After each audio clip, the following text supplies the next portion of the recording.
পার্থ ভেবেছিল চাকরি দিয়ে দিয়েছে, পয়সা নিয়ে নিয়েছে, বেঁচে যাব। বেঁচেছে?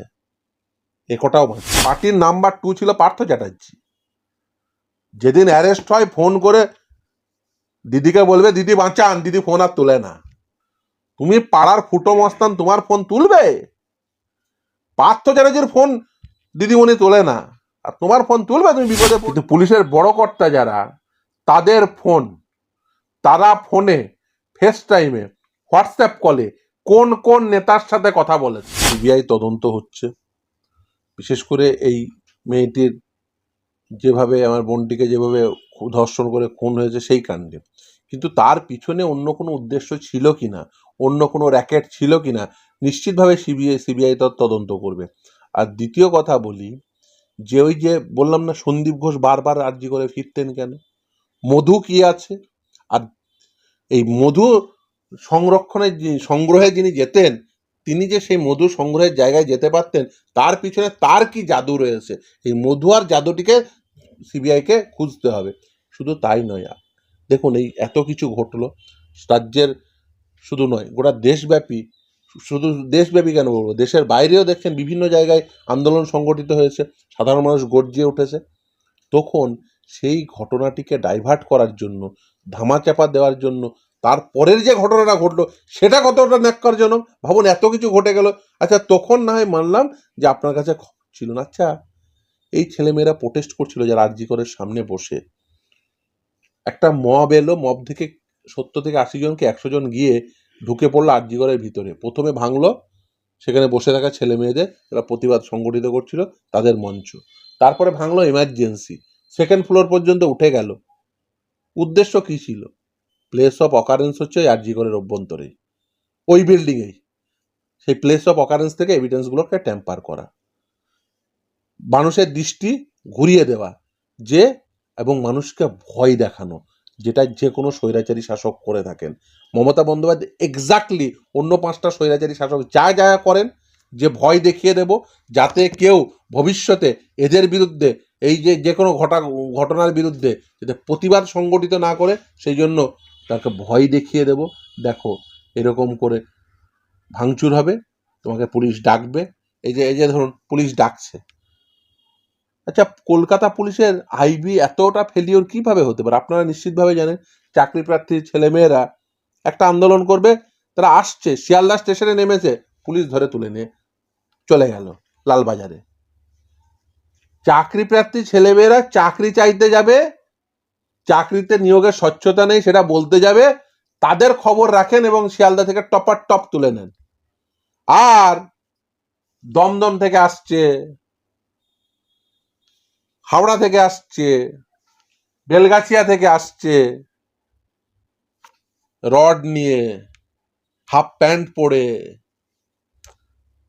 এসে ঢুকে যাচ্ছে, পুলিশের সঙ্গে টুক করে সাইড হয়ে যাচ্ছে, ঢোকার রাস্তা করে দিচ্ছে, দিয়ে ভাঙচুর করে বেরিয়ে চলে গেল। আচ্ছা বলুন তো, আপনি যে কোনো ক্লাবের 10 জন ছেলেকে দায়িত্ব দিন, ওই ঘটনা অন্তত একজনকে হলেও ধরবে, ঘটনাস্থলকে অন্তত একজনকে হলেও ধরবে।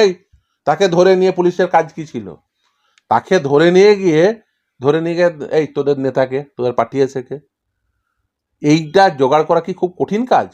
না, আসলে এই সেফ প্যাসেজটা তৈরি করে হয়েছে যাতে ঘটনার দৃষ্টিটা ঘুরে।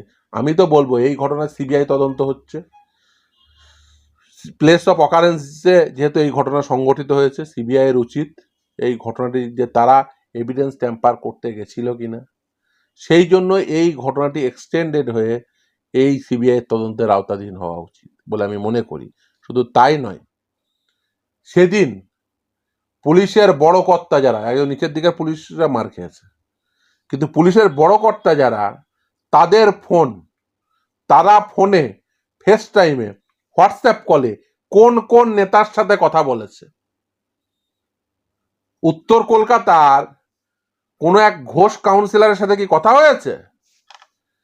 সে কি অন্যান্য লোকজনদের, দমদমের এক কাউন্সিলর, হাওড়ার কেউ, তাদের সঙ্গে ফোনে কথা হয়েছে? কথা হয়ে থাকলে সেই সমস্ত ফোনগুলোকে সংগ্রহ করা, যদি কলকাতা পুলিশ না করে নিশ্চিতভাবে সিবিআই করবে। আর সর্বশেষ বলি, যারা এদের কথায় নাচছ, কাউন্সিলরের কথায় নেচে গিয়ে এই হাসপাতালে ভাঙচুর করলে, কাউন্সিলরের কথায় নেচে নেচে গিয়ে ভাবছো একটা বোতল দিয়েছে গিয়ে ভাঙচুর করে দিয়ে চলে আসি, কোনো অসুবিধা নেই। মাথার উপরে বসে আছে উনি। আরে উনি, তুমি পাড়ার 2 পয়সার মোটরসাইকেল নিয়ে ভুঁ ভুঁ করা ফুটো মস্তান। পার্টির নাম্বার 1, পার্টির নাম্বার 2 ছিল পার্থ চ্যাটার্জি। যেদিন অ্যারেস্ট হয় ফোন করে দিদিকে বলবে দিদি বাঁচান, দিদি ফোন আর তোলে না। তুমি পাড়ার ফুটো মস্তান, তোমার ফোন তুলবে? পার্থ চ্যাটার্জির ফোন দিদিমণি তোলে না, আর তোমার ফোন তুলবে তুমি বিপদে পড়লে? শুনে রাখো, তোমার বিপদ দেখ কোথায়, সেটা বুঝে রাখো। আইনে তোমার বিপদ। মমতা ব্যানার্জি বলেছে না 100 কোটি টাকা ভাঙচুর করেছে, মমতা ব্যানার্জি বলেছে, ও স্টেটমেন্ট ধরা আছে। ওই দিন ওই যেখানে যারা আন্দোলন সংগঠিত করছিল বা যারা ধরুন সাধারণ মানুষ গেছিল, ওই ভিড়ের মধ্যে বরুণ বিশ্বাসের দিদিও ছিল, মনে আছে? শিক্ষক বরুণ বিশ্বাস। তিনি যেখানে এ ধরনের ঘটনা ঘটে তিনি প্রতিবাদ চান, কারণ তার তো যন্ত্রণা রয়েছে। সেই যন্ত্রণার জায়গা থেকে তিনি গেছিলেন। তাই তিনি একজন মহিলা, গিয়ে দেখেন এইসব হচ্ছে, তিনি আদালতে মামলা করেছেন। এই ঘটনা সিবিআই চাই।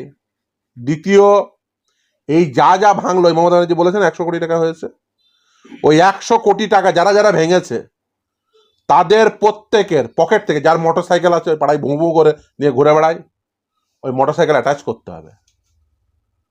বাড়ি আছে, বাড়ি অ্যাটাচ করতে হবে।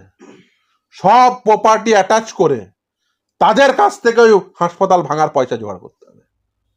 আইনে সেই প্রভিশন রয়েছে। এরা ঘুঘু দেখেছে, ঘুঘুর ফান দেখেনি।